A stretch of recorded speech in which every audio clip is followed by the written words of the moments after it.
جو گئے اپنی بیٹی کے پاس اور جا کر یہ پوچھا، اے میری بیٹی یہ بتاؤ کہ عورت بغیر شوہر کے کتنے دنوں تک رہ سکتی ہے؟ عورت بغیر شوہر کے کتنے دنوں تک رہ سکتی ہے؟ تو حضرت حفصہ رضی اللہ تعالیٰ عنہ نے یوں اشارہ کر دیا 4 مہینے، بعض کتابوں میں 6 مہینے، یوں اشارہ کیا 4 مہینے تک عورت بغیر شوہر کے رہ سکتی ہے، اس کے بعد اس کی کوئی گارنٹی نہیں ہے۔ اشارہ کر دیا حضرت عمر فاروق رضی اللہ تعالیٰ عنہ کی بیٹی، کیونکہ خیر القرون کا زمانہ، با حیا عورت، اور نبی کریم صلی اللہ علیہ وسلم کی زوجہ مطہرہ، اس کے اندر کیسی حیا ہوگی؟ آج تو نوجوانوں میں بھی وہ حیا نہیں ہے، مردوں میں بھی وہ حیا نہیں۔ اس زمانے میں جبکہ گناہوں کے اسباب تو تھے ہی نہیں، خیر ہی خیر، بھلائی ہی بھلائی، نیکی ہی نیکی کا زمانہ، اس زمانے میں کہہ رہی ہے کون؟ حضور صلی اللہ علیہ وسلم کی بیوی 4 مہینے تک تو عورت بغیر شوہر کے رہ سکتی ہے، حیا کی وجہ سے، سماج اور معاشرے کے ڈر اور خوف کی وجہ سے، لیکن 4 مہینے کے بعد کوئی گارنٹی نہیں ہے، وہ کسی بھی برائی میں ملوث ہو سکتی ہے، خیر القرون کے زمانے میں کہہ رہی ہیں۔ لیکن آج بتائیے، ایک زمانے میں ہم ٹی ویوں کی برائی ممبر و محراب میں بے حد برائی کرتے تھے، اس کی وجہ سے حیا چلی گئی، اس کی وجہ سے سماج معاشرہ پراگندہ ہو گیا، گناہوں کا سیلاب آ گیا، اس زمانے ہم جو ہے تقریر کرتے تھے۔ لیکن آج تو ٹی وی کا نام بھی اب ہمیں یاد نہیں آتا، اس کی وجہ یہ ہے کہ آج ہر گھر ہر ہاتھ میں آ گیا سیل فون، اس سیل فون کی وجہ سے اس کے اندر تو برائیوں کا کوئی حد و حساب ہی نہیں۔ ٹی ویوں کے بارے میں ہی لوگ برا سمجھتے تھے، جس کے گھر میں ٹی وی رہتا تھا اس کو اچھا نہیں سمجھتے تھے، معاشرے میں اس کو اچھی نظر سے نہیں دیکھتے تھے، باپ بیٹی بھائی بہن سب بیٹھ کر کے دیکھتے تھے، تب بھی اس سے غنیمت تھا وہ۔ کیوں؟ اس لیے میں بول رہا ہوں، دونوں جائز نہیں کہہ رہا ہوں میں، یہ بھی گناہ وہ بھی گناہ، لیکن اس سے کم گناہ کہ جب سب لوگ بیٹھ کر کے دیکھتے تھے برائی کا امکان کم رہتا تھا۔ لیکن آج تو دیکھیے بستر کے اندر چھپ چھپ کر کے لڑکیاں، بستر کے اندر بچے، آج چوراہوں پر، راستوں پر 2-2 بجے رات تک، یہاں تک کہ میں نے سنا فجر کی اذان ہونے تک بھی دیکھتے رہتے۔ آج تو برائیوں کا سیلاب ہے، ہر آدمی حیرانی کیفیت میں ہے، ہر آدمی کے دل کے اندر برائیوں کا اندر جو ہے جذبہ پختہ ہے، ہر آدمی چاہتا موقع ملے ہم برائی کر رہے ہیں، موقع ملے برائی کر رہے ہیں، اور کر بھی لے رہے ہیں۔ اور جب برائی ہو رہی ہے، عورتیں سڑکوں پر احتجاج کر رہی ہیں، ایسا ہو رہا ویسا ہو رہا، عورتوں پر ظلم و زیادتی ہو رہی ہے، لیکن ظلم و زیادتی کی ذمہ دار تو خود عورت ہے۔ اگر وہ سڑکوں پر نہ نکلتی، سڑکوں پر نکل کر کے اپنے جسم کا مظاہرہ نہ کرتی، اپنی خوبصورتی کا مظاہرہ کپڑے، سخت کپڑے، ٹائٹ کپڑوں میں اگر وہ نہ نکلتی تو ہماری نظر کیوں خراب ہوتی؟ اس کے نکلنے کی وجہ سے یہ سب ہو رہا۔ لیکن اگر کوئی اس کے بارے میں بیان دے دے، عورتوں کی غلطی سے ایسا ہو رہا، دیکھتے عورتیں اس کے خلاف بھی ہو جاتی۔ کینیڈا میں ایک پولیس آفیسر نے بیان دیا، اخبار میں آیا، کینیڈا میں پولیس آفیسر نے کیا بیان دیا؟ عورتیں چست کپڑے پہن کر کے نہ نکلیں، اس کے خلاف مظاہرے ہونے لگے کہ تم عورتوں کے خلاف کیسا بولے، بیان واپس لو۔ وہ بیچارے کو بیان واپس لینا پڑا کہ بھائی میری غلطی ہو گئی، میں اب آئندہ بیان ایسا نہیں دوں گا۔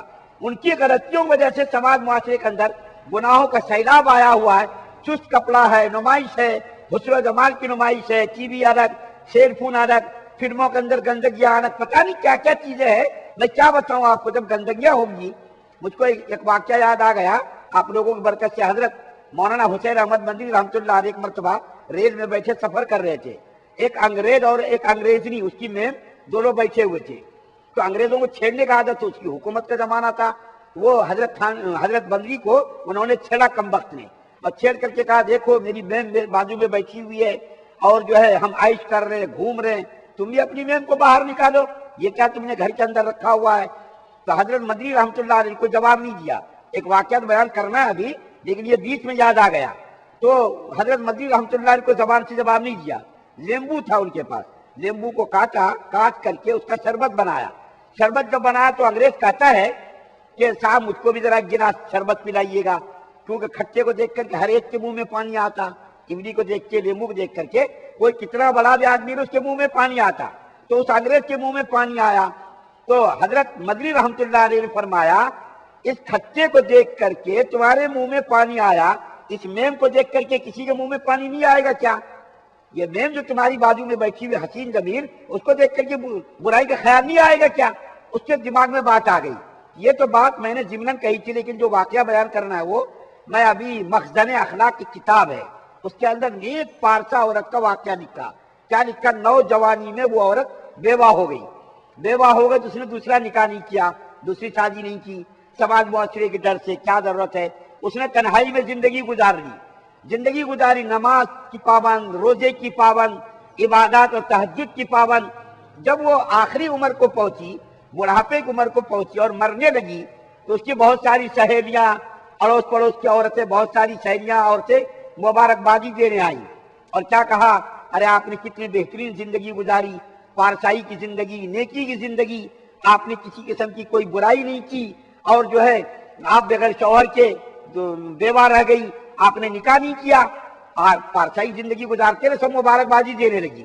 جب سب عورتوں نے, سہیلیوں نے مبارکبادی دے دی, تو اخیر میں اس نے کہا کہ اچھا اب تم لوگوں نے جو کچھ کہنا تھا کہہ دیا, اب جو میں بات کہتی ہوں, میرے دل کے جو جذبات ہے, اس جذبات کو میں تمہارے سامنے بیان کرتی ہوں. سنو ذرا غور سے. آپ لوگوں نے میری تعریف کی, میں نے بڑی پارسائی کی زندگی گزاری, پاکیزگی اور طہارت کی زندگی گزاری, میں نے دوسرا نکاح نہیں کیا, تہجد گزار تھی, روزے کی پابند تھی اور نماز کی پابند تھی, تلاوت بھی کرتی تھی, سب کرتی تھی. تم لوگوں نے بات کہی بالکل صحیح, لیکن اب میرے دل کی جو بات ہے وہ میں بتاتی ہوں. وہ یہ کہ جیسی میں نے زندگی گزاری, یہ کب کا واقعہ, بہت سال, 100 سال پہلے کا واقعہ. یہ اس زمانے کی عورت, پارسائی کی زندگی گزارنے والی کہہ رہی, اگر میں تم لوگوں سے جو بات کہوں گی تم لوگ مانو گی کیا؟ سب عورتوں کا بالکل مانیں گے ہم. اس میں نوجوان بھی لڑکیاں تھی, کنواری بھی تھی, کچھ بیوہ بھی تھی.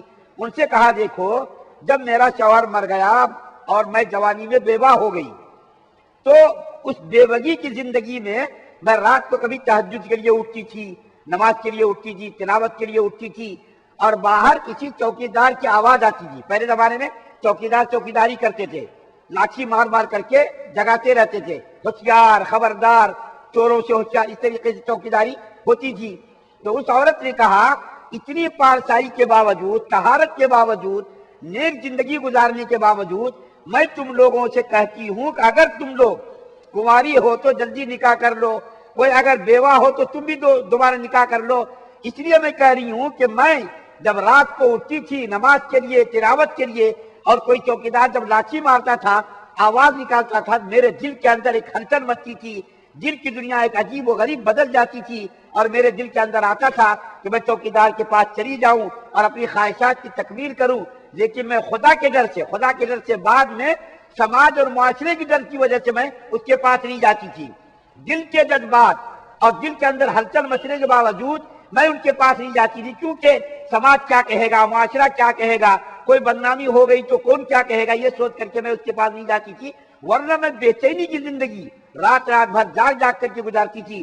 تم لوگوں کے ساتھ اگر کوئی ایسے حالات آ جائے, کوئی کنواری ہے تو جلدی شادی کر لے, کوئی بیوہ ہے تو وہ بھی دوسری شادی کر لے, دوسرا نکاح کر لے, تم لوگ بغیر شوہر کے زندگی مت گزارنا, کیونکہ ہر وقت تمہارے پیچھے بھی شیطان لگا ہوا ہے, کسی برائی کے اندر ملوث کرا دے گا, کسی گناہ کے اندر ملوث کرا دے گا. تو دیکھیے قرآن کے اندر جو اللہ تعالیٰ نے مسلمانوں کو حکم دیا کہ کوئی ایسی عورت بیوہ ہو گئی, عدت گزر گئی, عدت کے گزرنے کے بعد اگر وہ دوسرا نکاح کرنا چاہے, کوئی اس کا رشتہ دار, بھائی, کوئی بھی ماں باپ اس کے نکاح میں روڑے نہ ڈالے, رکاوٹ نہ بنے.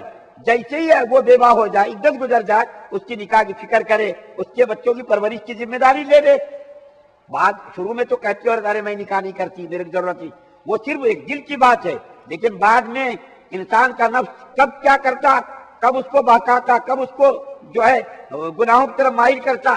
اس لیے بیٹی اگر بیوہ ہو جائے یا کسی کی بیوی اگر بیوہ ہو جائے تو رشتہ داروں کی ذمہ داری ہے, ماں باپ کی ذمہ داری ہے, خاندان کے لوگوں کی ذمہ داری ہے کہ اس کا نکاح کر دے. اور اگر اس کے چھوٹے چھوٹے بچے ہیں اور بچوں کے پرورش کا مسئلہ ہے اور وہ نکاح نہیں کرنا چاہتے, اس کے اوپر بھی فضیلت ہے, اس کے اوپر بھی فضیلت ہے کہ اگر بچوں کی پرورش کی وجہ سے اگر میں نکاح کروں گی, میرے بچوں کا کیا ہوگا, میرے بچوں کی پرورش کون کرے گا. اگر بچوں کی وجہ سے کوئی نکاح نہیں کرتی اور کسی کو اپنے نفس پر اطمینان ہے تو اس کے اوپر بھی فضیلت اللہ کے رسول صلی اللہ علیہ وسلم نے بیان کی ہے کہ اس کو بھی اتنا ثواب ملے گا, اتنا ثواب ملے گا. برکہ وقت کی گنجائش کے پیش نظر میں انہی باتوں پر اس آیت کریمہ کا خلاصہ بیان میں نے کر دیا. اللہ تعالیٰ سے دعا ہے کہ اللہ تعالیٰ ہم تمام مسلمانوں کو مکمل شریعت مطہرہ پر عمل پیرا ہونے کی توفیق عطا فرمائے. سبحان اللہ و بحمدہ, سبحانک اللہم و بحمدک, ونشہد ان لا الہ الا انت ونستغفرک ونتوب الیک. سبحان ربک رب العزت